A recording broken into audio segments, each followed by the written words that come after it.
સંકોચનશીલ પ્રોટીનની રચના. આપણે આગળના લેક્ચરમાં રેખિત સ્નાયુની રચનાની ચર્ચા કરતા હતા. આપણે રેખિત સ્નાયુની રચનાની ચર્ચામાં થોડુંક રિવિઝનના ભાગરૂપે જોઈ લઈએ તો આપણો રેખિત સ્નાયુ શેનો બનેલો હોય છે? તો કે સ્નાયુ છે એ સ્નાયુ સમૂહનો બનેલો હોય. રેખિત સ્નાયુ છે એ ચોક્કસ પ્રકારના સ્નાયુ જૂથ અથવા તો સ્નાયુ સમૂહનો બનેલું જોવા મળે છે. સ્નાયુ જૂથ શેનું બનેલું છે? તો કે સ્નાયુ જૂથ છે એ સ્નાયુ તંતુનું બનેલું છે. સ્નાયુ તંતુકોનો બનેલો છે અને સ્નાયુ તંતુકો એ સ્નાયુ તંતુખંડની રચના દ્વારા બને છે. આમ આપણે એવું જોયું હતું કે સ્નાયુ તંતુખંડ એ સ્નાયુનો રચનાત્મક અને ક્રિયાત્મક એકમ થાય છે. રચનાત્મક અને ક્રિયાત્મક એકમ તરીકે કોણ આવેલું હોય છે? તો કે રચનાત્મક અને ક્રિયાત્મક એકમ તરીકે સ્નાયુ તંતુખંડ આવેલું જોવા મળે છે. બરાબર છે. હવે આપણે સ્નાયુ તંતુખંડની રચનામાં આગળ ઉપર જોઈએ તો સ્નાયુ તંતુખંડમાં આપણે જોયું હતું કે બે ઝેડ લાઇન વચ્ચેનો વિસ્તાર સ્નાયુ તંતુખંડ તરીકે ઓળખાય છે. ક્રમિક બે ઝેડ લાઇન વચ્ચેનો વિસ્તાર જેને સ્નાયુ તંતુખંડ તરીકે ઓળખવામાં આવે છે. સ્નાયુ તંતુખંડમાં ઝેડ લાઇન સાથે બંને બાજુએ આઈ બીમના સૂક્ષ્મ તંતુકો જોડાયેલા હોય છે. આઈ બીમના દ્વિતીય અને પાતળા સૂક્ષ્મ તંતુકો જોડાયેલા હોય જ્યારે એની સાથે સાથે માયોસિન પ્રોટીનના બનેલા એ બીમના સૂક્ષ્મ તંતુકો પણ આવેલા જોવા મળે છે. આવું આપણે ગઈકાલે છેલ્લા લેક્ચરની અંદર જોયેલું હતું. હવે આપણે આ ઝેડ બીમ વચ્ચેનો વિસ્તાર, બે ઝેડ બીમ વચ્ચેનો એટલે કયો વિસ્તાર થયો? સ્નાયુ તંતુખંડ. આ શું દર્શાવે છે? એ બીમ. આ શું દર્શાવે છે? આઈ બીમ. એ બીમનો એવો વિસ્તાર જ્યાં માત્ર ને માત્ર માયોસિન પ્રોટીન જ આવેલું છે, એક્ટિન આઈ બીમનો વિસ્તાર નથી, એને એચ વિસ્તાર તરીકે ઓળખતા હતા. અને એચ વિસ્તારમાં વચ્ચેના ભાગે એમ લાઇન આવેલી જોવા મળે છે. આવું આપણે શીખેલા હતા. હવે આ જે ગોઠવણી છે એ ગોઠવણી કેવી રીતના હોય એની ચર્ચા કરીએ આપણે. તો એ બીમની અંદર જે માયોસિન પ્રોટીન છે તો આ એ બીમનું માયોસિન પ્રોટીન, એક માયોસિન પ્રોટીનની ફરતે 6 એક્ટિન પ્રોટીનના અણુઓ ગોઠવાઈ ગયેલા હોય છે. એક માયોસિનની ફરતે 6 એક્ટિન પ્રોટીન ગોઠવાઈ ગયેલા જોવા મળે છે. ઓરેન્જ કલરના છે આ એક્ટિન પ્રોટીન છે, બ્લેક કલરનું છે માયોસિન છે. એક માયોસિનની ફરતે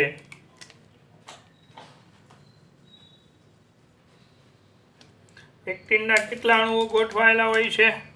6 અણુઓ એક માયોસિનની ફરતે એક્ટિનના ગોઠવાયેલા જોવા મળે છે. જો 1, 2, 3, 4, 5, 6. 1, 2, 3, 4, 5, 6. એવી જ રીતના એક એક્ટિનની ફરતે 3 માયોસિન છે એ આપણને ગોઠવાયેલા જોવા મળે છે. એક એક્ટિનની ફરતે 3 માયોસિન ગોઠવાયેલા જોવા મળે. હવે આપણે જોઈએ, જો આ બ્લેક કલરનું ડોટ છે એ કેનું છે? માયોસિનનું છે. એકવાર અહીંયા નોંધ કરી નાખું. આ બ્લેક સંજ્ઞા છે એ માયોસિન છે. આઈ બીમ માયોસિન પ્રોટીન, આઈ બીમની. અને ઓરેન્જ કલરનું ડોટ છે એ કોનું જોવા મળે છે? એક્ટિન પ્રોટીન, આઈ બીમ. એની ગોઠવણી આ પ્રકારે હોય છે. હવે આપણે જોઈએ તો જો આ એક માયોસિન જેની ફરતે 1 2 3 4 5 અને 6 જો અહીંયા 1 2 3 4 5 અને 6 અહીંયા જો 1 2 3 4 5 અને 6 એક માયોસિન પ્રત્યેક માયોસિન 6 એક્ટિનથી ઘેરાયેલો હોય. પ્રત્યેક માયોસિન 6 એક્ટિનથી ઘેરાયેલો જોવા મળે. જ્યારે આ એક્ટિન પરમાણુની વાત કરીએ તો એક્ટિન પરમાણુ છે એ 3 માયોસિનથી ઘેરાયેલો હોય. એક એક્ટિન કેટલા માયોસિનથી ઘેરાયેલો હોય? જો એક એક્ટિન 3 માયોસિનથી ઘેરાયેલો હોય અને એક માયોસિન સૂક્ષ્મ તંતુ કેટલા એક્ટિનથી ઘેરાયેલો હોય? 6 એક્ટિનથી ઘેરાયેલો જોવા મળે છે. તો આ વસ્તુ તમે નોંધ કરશો કે સ્નાયુ તંતુખંડની રચનામાં જ્યારે 3 ડાયમેન્શન તો આ પ્રકારે એક્ટિનના સૂક્ષ્મ તંતુકો માયોસિનના સૂક્ષ્મ તંતુકોની ફરતે ઘેરીને ગોઠવાયેલા હોય છે. એક માયોસિનના એ બીમના સૂક્ષ્મ તંતુકની ફરતે એક્ટિનના ટોટલ કેટલા તંતુઓ ગોઠવાયેલા હોય? 6. અહીં અમારી 5 આંગળી છે, એક ઘટે. એવી રીતના બરાબર છે. એક માયોસિનની ફરતે કેટલા તંતુઓ ગોઠવાયેલા હોય? એક માયોસિનની ફરતે 6 એક્ટિન હોય.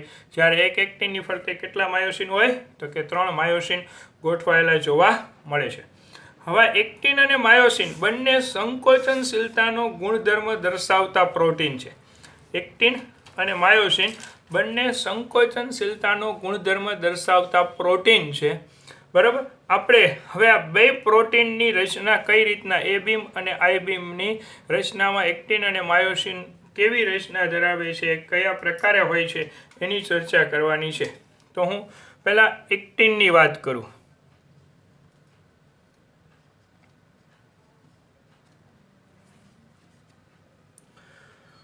તો એક્ટિનની રચનામાં આઈ બીમની અંદર જોઈએ તો એક્ટિનના તંતુકો 2 એફ એક્ટિન એકબીજા સાથે કુંતલાકારે વીંટળાઈને ગોઠવાયેલા જોવા મળે છે. પહેલાં આઈ બીમની વાત કરીએ તો આઈ બીમમાં આપણે કેટલી રચના જોવા મળશે? આઈ બીમમાં એક્ટિન તંતુકો જોવા મળશે, ટ્રોપોમાયોસિન હશે,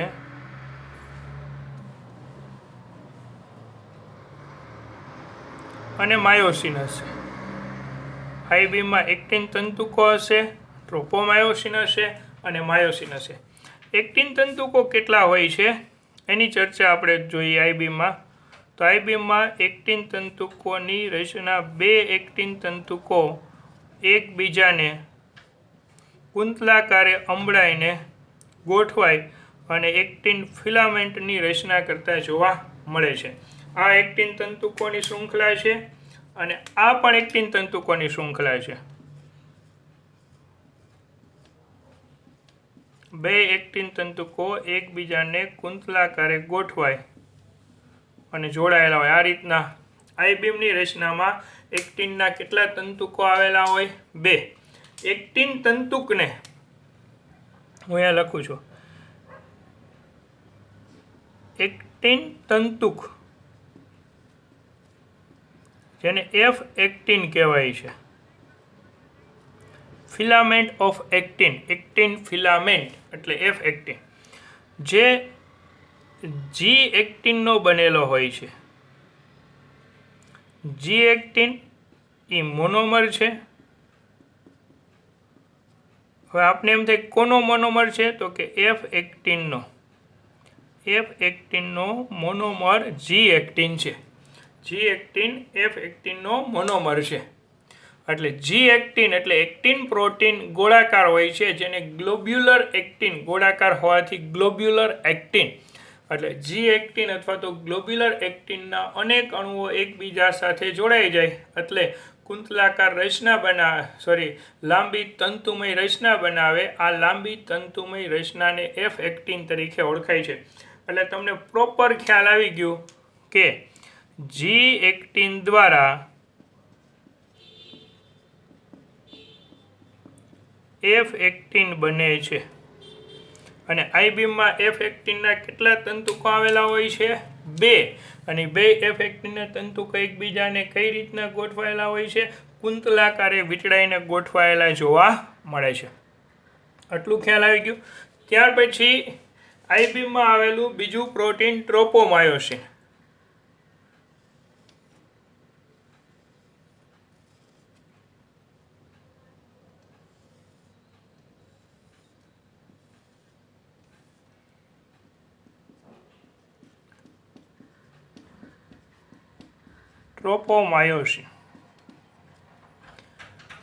ટ્રોપોમાયોસિનની રચના કરીએ તો ટ્રોપોમાયોસિન બરાબર છે એ બેવડી કુંતલાકાર રચના છે. હું એકલ ટ્રોપોમાયોસિનની રચના દોરું છું. ટ્રોપોમાયોસિન આ પ્રકારે બેવડી કુંતલાકાર રચના છે. બરાબર છે. ટ્રોપોમાયોસિન બેવડી કુંતલાકાર શૃંખલાઓ છે જે એફ એક્ટિનની ફરતે વીંટળાયેલી હોય છે. ટ્રોપોમાયોસિન બેવડી કુંતલાકાર રચના ધરાવતું પ્રોટીન છે. ટ્રોપોમાયોસિન બેવડી કુંતલાકાર રચના ધરાવતું પ્રોટીન છે જે એફ એક્ટિન ની ફરતે નિશ્ચિત અંતરે આવેલું જોવા મળે છે. એફ એક્ટિનની સમગ્ર લંબાઈમાં ચોક્કસ અંતરે આવેલું જોવા મળે છે. અને ટ્રોપોમાયોસિન એફ એક્ટિન પર આવેલા માયોસિન જોડાણ સ્થાનને ઢાંકે છે. ટ્રોપોમાયોસિન એફ એક્ટિન પર આવેલા માયોસિન જોડાણ સ્થાનને ઢાંકે છે. અને ત્રીજો ઘટક, અહીંયા માયોસિન નહીં આવે, અમારી ભૂલ છે. ત્રીજો ઘટક છે ટ્રોપોનિન. આ પહેલો ઘટક, બીજો ઘટક અને ત્રીજો ઘટક ટ્રોપોનિન. ટ્રોપોનિનની વાત કરીએ તો ટ્રોપોનિનમાં 3 પ્રોટીન એકબીજા સાથે જોડાયેલા જોવા મળે છે. આ પ્રકારે 3 ઘટકો ભેગા થઈ અને આખું ટ્રોપોનિન બનાવે છે. આ 3 ઘટકો પૈકી આ એક ઘટક ટ્રોપોનિન સી તરીકે ઓળખાય, આ ઘટકને ટ્રોપોનિન આઈ તરીકે ઓળખાય અને આ ઘટકને ટ્રોપોનિન ટી તરીકે ઓળખાય. ટ્રોપોનિન સી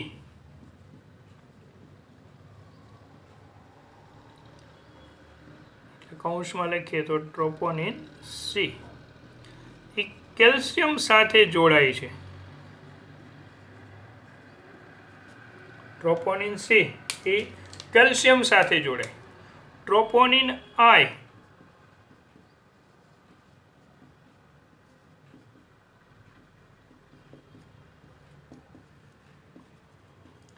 એ એક્ટિન સાથે જોડાય. અને ટ્રોપોનિન ટી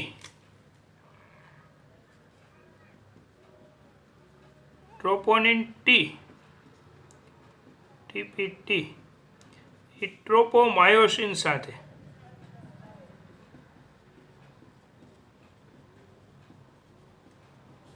જોડાય છે. અને ટ્રોપોનિન આઈ એક્ટિનના ઘટક સાથે જોડાઈ જાય જ્યાં માયોસિનના સક્રિય સ્થાન ઢંકાયેલા રાખે.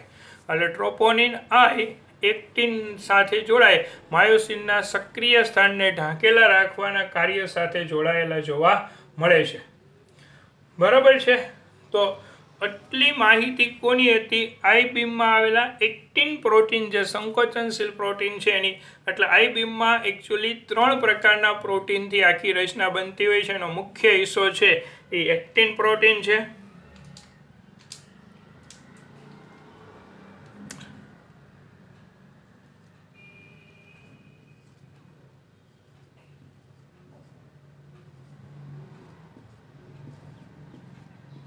આ ટ્રોપોનિન પ્રોટીન અને પેલું છે એ ટ્રોપોમાયોસિન.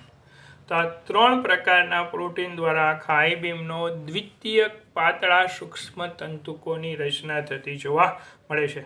તો તમને આઈ બીમના દ્વિતીયક પાતળા સૂક્ષ્મ તંતુકોની રચના કઈ રીતના થાય છે એની માહિતી ખ્યાલ આવી ગઈ બધાને?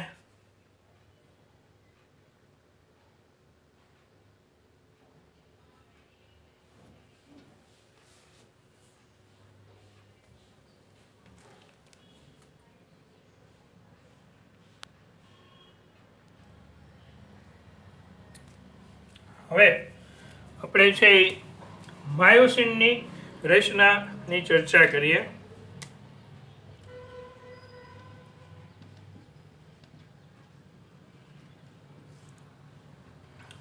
માયોસિન.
માયોસિનની રચનામાં જોઈએ તો માયોસિનની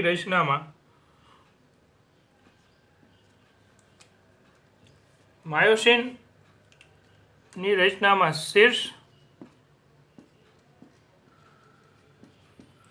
પૂંછ અને ભુજાની ચોકડી એવી બે વિસ્તારો રચાયેલા જોવા મળે છે. માયોસિન એ જાડા સૂક્ષ્મ તંતુકો છે. માયોસિન જાડા તંતુકો છે. માયોસિન પણ પ્રોટીન છે. માયોસિનના મોનોમર ઘટકને મોનોમર એટલે એકલ ઘટક મેરોમાયોસિન કહેવાય છે. મોનોમર અથવા તો એકલ ઘટકને મેરોમાયોસિન તરીકે ઓળખાય છે. એટલે મેરોમાયોસિનના અણુઓ ભેગા થઈ અને બનતો પોલિમર અણુ એટલે બરાબર માયોસિન તરીકે ઓળખાય છે. હવે દરેક મેરોમાયોસિન પાસે બે અગત્યના ભાગ હોય છે. મેરોમાયોસિન પાસે બે અગત્યના ભાગ આવેલા જોવા મળે છે. મેરોમાયોસિન પાસે આવેલા અગત્યના ભાગ તરીકે એક ભાગ તરીકે શીર્ષ હોય છે. મેરોમાયોસિનમાં એક અગત્યના ભાગ તરીકે શું આવેલું જોવા મળે છે? શીર્ષ આવેલું ભાગ હોય છે. શીર્ષ અને બીજા ભાગ તરીકે પૂંછડી હોય છે. બરાબર. શીર્ષ એ વજનમાં ભારે હોય છે એટલે એનો અણુભાર વધુ હોય છે અને અણુભાર વધુ હોવાથી શીર્ષને HMM હેવી મેરોમાયોસિન તરીકે ઓળખાય છે. અને પૂંછ વજનમાં હલકી હોય છે એટલે પૂંછડીને LMM લાઇટ મેરોમાયોસિન તરીકે ઓળખવામાં આવે છે. શીર્ષ વજનમાં ભારે હોય છે એને હેવી મેરોમાયોસિન તરીકે ઓળખાય છે અને પૂંછ વજનમાં હલકી હોય છે એને લાઇટ મેરોમાયોસિન તરીકે ઓળખવામાં આવે છે. બરાબર. હવે માયોસિનના શીર્ષ ભાગમાં બે વિસ્તારો આવેલા હોય છે. માયોસિનના શીર્ષ ભાગમાં એક વિસ્તાર એટીપી જોડાણ સ્થાન હોય છે. માયોસિનના શીર્ષ વિસ્તારમાં એક એટીપી જોડાણ સ્થાન આવેલું હોય છે અને બીજું એક્ટિન જોડાણ સ્થાન આવેલું હોય છે. માયોસિનના શીર્ષ વિસ્તારમાં બે વિસ્તાર જોવા મળે છે. એક એટીપી જોડાણ સ્થાન હોય છે અને એક એક્ટિન જોડાણ સ્થાન આવેલું જોવા મળે છે. આ વસ્તુ તમને ખ્યાલ આવી ગઈ? બરાબર. બે જોડાણ સ્થાન હોય છે. એક એટીપી જોડાણ સ્થાન આવેલું હોય છે અને બીજું એક્ટિન જોડાણ સ્થાન આવેલું જોવા મળે છે શીર્ષ પ્રદેશની અંદર. હવે માયોસિનના શીર્ષ અને ટૂંકી ભુજા જે એકબીજા સાથે નિયત અંતરે અને ખૂણે બહુલીકૃત માયોસિન તંતુ ઉપર બહારની તરફ ઉપસી આવે છે અને જેને ભુજાની ચોકડી તરીકે ઓળખાય છે. એટલે કે માયોસિનના શીર્ષ, એક માયોસિનનું શીર્ષ, આ એની ટૂંકી એવી ભુજા, એ બીજા માયોસિનનું શીર્ષ એની ટૂંકી એવી ભુજા આ જે વિસ્તાર રચાય છે એ વિસ્તારને કયા નામે ઓળખાય છે? ભુજાની ચોકડી. અને જે બહારની તરફ છે એ ઉપસી આવે છે. એકચ્યુઅલી આપણે દોરીએ તો આ પ્રકારે આ એક્ટિન સૂક્ષ્મ તંતુક છે. આ આઈ બીમનો એક્ટિન સૂક્ષ્મ તંતુક છે. અહીંયા માયોસિન તંતુકો આવેલા હોય છે.